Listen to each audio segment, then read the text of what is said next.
Hi అందరికీ, this is మోటోవర్ట్. And ఎవరైతే కొత్తగా వీడియో చూస్తున్నారో వాళ్ళు లైక్ అండ్ సబ్స్క్రైబ్ అయితే చేసుకోండి.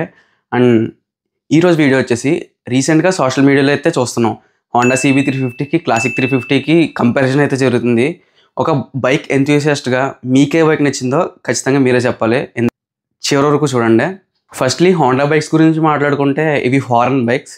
అండ్ ఇండియాలో దీనికి అంత డిమాండ్ లేదనుకుంటారు, కానీ ఫారెన్లో అయితే చాలా డిమాండ్ అయితే ఉంది. Like Honda CB 650R and Honda CB 1000R వాటికైతే చాలా డిమాండ్ ఉంది ఫారెన్లో. అండ్ రీసెంట్గా అయితే హోండా వాళ్ళు సెప్టెంబర్ 2020 ఈ బైక్ అయితే లాంచ్ చేశారు, CB 350.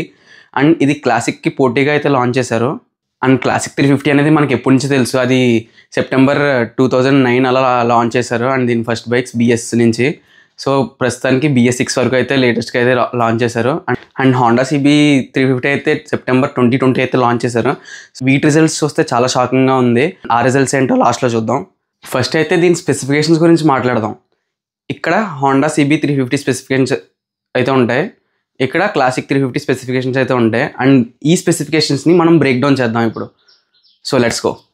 అండ్ దీని పవర్ వచ్చేసి 20.78 bhp అండ్ 5500 RPM అంటే రొటేషన్స్ పర్ మినిట్. దీని పవర్ వచ్చి 20.2 bhp అండ్ 6100 RPM. అండ్ వీటి పవర్స్ కంపేర్ చేసుకుంటే రెండు సిమిలర్గానే ఉన్నాయి, సో దాంట్లో ఏం లేదు. అండ్ నెక్స్ట్ ఫీచర్కి వచ్చేసి టార్క్. ఫస్ట్లీ టార్క్ ఏంటంటే మనం అప్పర్ హిల్ వెళ్తున్నప్పుడు ఈజీగా వెహికల్ అనేది ఎటువంటి స్ట్రగుల్ లేకుండా ఎక్కడమే టార్క్ అంటారు. దీని టార్క్ వచ్చేసి 30 Nm అండ్ దీని టార్క్ వచ్చేసరికి 27 Nm సింపుల్గా చెప్పాలంటే. సో కంపేర్ చేస్తే హయ్యర్ టార్క్ అనేది హోండాగా ఉంది. అండ్ నెక్స్ట్ ఫీచర్ వచ్చేసి మైలేజ్, రెండు సిమిలరే. అండ్ నెక్స్ట్ వచ్చేసి top speed.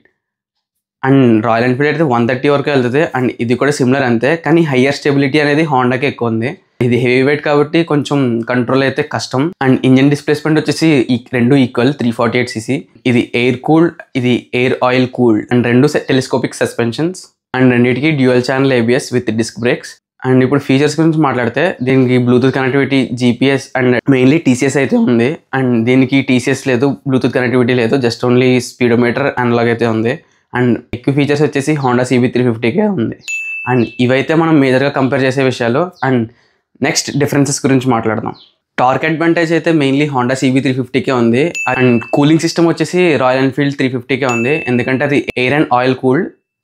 So CB 350 only air cooled. And power delivery గురించి వస్తే CB 350కి ఎక్కువ పవర్ డెలివరీ ఉంది, తక్కువ RPMలో. అండ్ రిఫైన్మెంట్ సంగతికి వస్తే హోండా ఇంజన్ అనేది బెటర్ రిఫైన్మెంట్ అనేది ఉంది, ఎందుకంటే హోండా ఇంజన్స్ అనేవి ఎక్కువ రిఫైన్ చేస్తే compare to royal Enfield engine. Riding గురించి వచ్చేసరికి హోండా CB 350 అనేది తక్కువ వైబ్రేషన్తో అయితే వెళ్తుంది. అండ్ రాయల్ ఎన్ఫీల్డ్ అంటే ఐకానిక్ తంపుతో అయితే వెళ్తుంది. అండ్ నెక్స్ట్ డిఫరెన్స్ వచ్చేసి వెయిట్. అండ్ ఇది 180 kgs అండ్ ఇది 190 kgs. సో రెండు 10 kgs డిఫరెన్స్ అంతే. అండ్ ఫీచర్స్ అండ్ టెక్నాలజీస్కి వస్తే హోండా CB 350కి bluetooth connectivity, GPS and TCS అయితే ఉంది. అండ్ రాయల్ ఎన్ఫీల్డ్కి అయితే బేసిక్ సెమీ డిజిటల్ ఫీచర్స్ అయితే ఉంది. అండ్ దీనికి LED లైట్ అండ్ దీనికి హాలోజన్ లైట్స్ అయితే ఉన్నాయి. అండ్ వీటన్ని డిఫరెన్సెస్ పెట్టి, కంపారిజన్స్ బట్టి మీకే బైక్ నచ్చిందో కింద కామెంట్ చేయండి. అండ్ వీడియో నచ్చితే లైక్ అండ్ సబ్స్క్రైబ్ అయితే చేయండి. Until then, bye.